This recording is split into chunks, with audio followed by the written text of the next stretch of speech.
Welcome back to Tipsy Whiskey Shenanigans. I'm Steven, and tonight, whenever the heck you're watching this, we are getting into a list of 5 bourbons to elevate your whiskey collection with. But before we do that, please do me that favor, like, comment, subscribe, do all those great YouTubey things. Seriously helps us out a ton, and we appreciate the support. So the concept of this list is no matter where you're at in your whiskey journey, however much whiskey you have, all the way from having 2 bottles to 5 bottles to 0 bottles. Maybe you still haven't really collected any yet. It doesn't matter. This is a list of, I think, 5 areas of whiskey that you should have to elevate your collection. And if you haven't had all these 5 areas, or you don't have one of these bottles in all 5 areas, I think you should, because it does elevate your collection. And to kick it right off with, going in hard, very, very consistent and reliable to me, proof. You need a bottle with proof. And that's Jack Daniel's single barrel proof. These are the freaking shit. I love these bottles so much. They're fantastic. They're easy to find now. And honestly, these are some of the best value in proof to quality to price ratio. These are all $65. They're usually all around like the 130 proof range, and they're just freaking crushable. This is Jack Daniel's the way it should be, always and forever.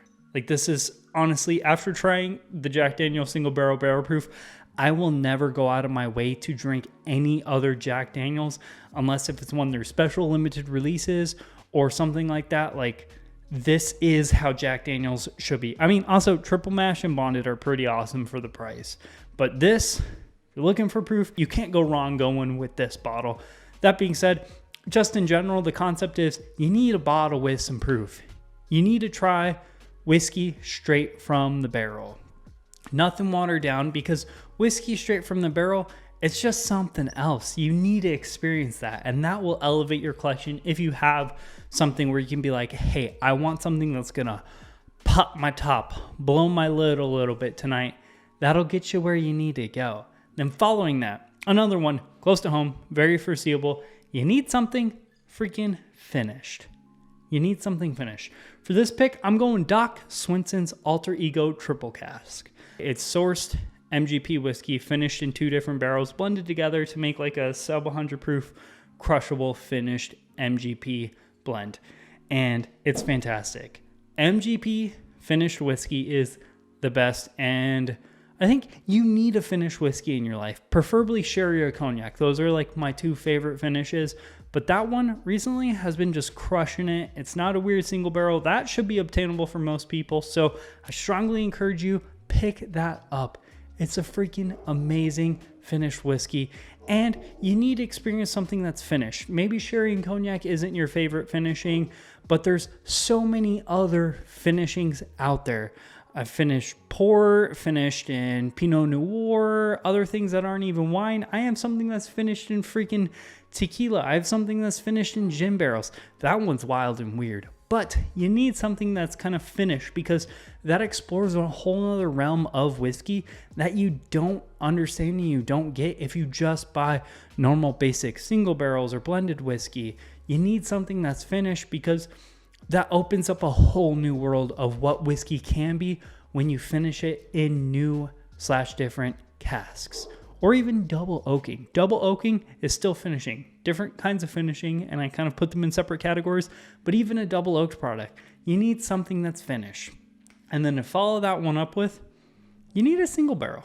A single barrel pick. If you can find someone who you trust their palate, you know what they're all about, you understand where they're coming from and what they like, and you coincide with those things, you gotta get one of their picks. Picks are incredible.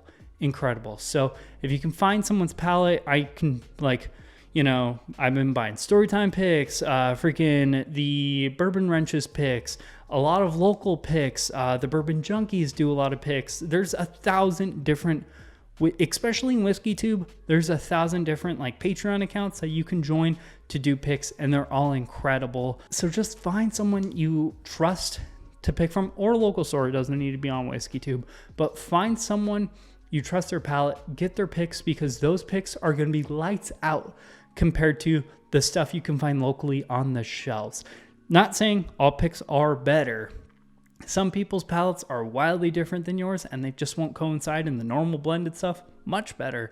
But some picks can be freaking lights out. So to level up, you need a pick. You need something that it's lights out for an insane value, because most picks are insane values if they're along the road of your palate. And then coming up next, you need something with age, something with a high age statement. That could be a Calumet 15 or 16, or like an Elijah Craig Barrel Proof. I strongly encourage you, Elijah Craig Barrel Proofs, maybe one of the 1,000 Knob Creeks out there. Mine, my go-to, because this stuff is super easy to find, especially in my area, Knob Creek 12.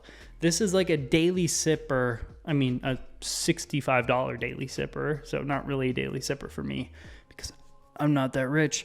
But this is a 12-year-old Knob Creek at 100 proof. This stuff is fantastic. This is so much better than the 9-year-old 120 proof single barrel. Age does something different to a whiskey. So you for sure need something with a little bit of an age statement to bring another dimension to your collection. You need something ultra aged. There are things that you can't get by not aging. You don't get those intense wood, dark brown sugars. The flavors don't mellow out. Things are a lot sharper when they're not in a barrel for long. Like, we've all had super young whiskey, but have you had ultra aged whiskey? My first ultra aged whiskey was Wild Turkey 17-year-old bottled and bond, and that blew my world away. Fantastic. I mean, shit, the bottles that everyone hunts, Pappy 23 or whatever, like, there's something about barrel aging. And I mean, there's a fine line. I know a lot of people say like things kind of start dying off around like 15 or 16 years old. I think I would tend to agree with them. That being said, I haven't had anything like over 20 years old in the world of bourbon, so I could be wrong. And again, it's so case dependent. But you need something with age, because there's just flavors you can't fake or mimic. You can't find an incredible 8-year-old single barrel pick that is going to taste like a 20-year-old bourbon. It's just not possible. And you can't like mimic it by doing finish. There's just no replacement for real long time and age. It just is what it is. Age is necessary in this world of bourbon. And the last one I wanted to bring up is going to be something that's near and dear to you, something that's local. This is going to be a little bit of a rant. Full disclosure, it's a little ranty, but a local craft distillery. I think it's important in the world of whiskey, especially if you're so nerdy that you're going to watch someone like me freaking rant on a camera. You're into the game of the whiskey. You're into the world of whiskey. You like what you see. So I strongly encourage you to find a local distillery, try their stuff out, and support them. That being said, craft is wild, so you don't have to love it. You don't have to pretend to love it. But if you can find a craft distillery that you like and you support, you should have a bottle of their whiskey on your shelves. Like Arizona, I think we have like 10 to 12 distilleries that are like big enough where I can actually acquire them without going to the specific distillery. And I have 2 primary ones I love: Adventurous Stills and Del Bach. I really like these. Del Bachs make American single malts. These guys make bourbon, rye. I hope they're making an American single malt in the future.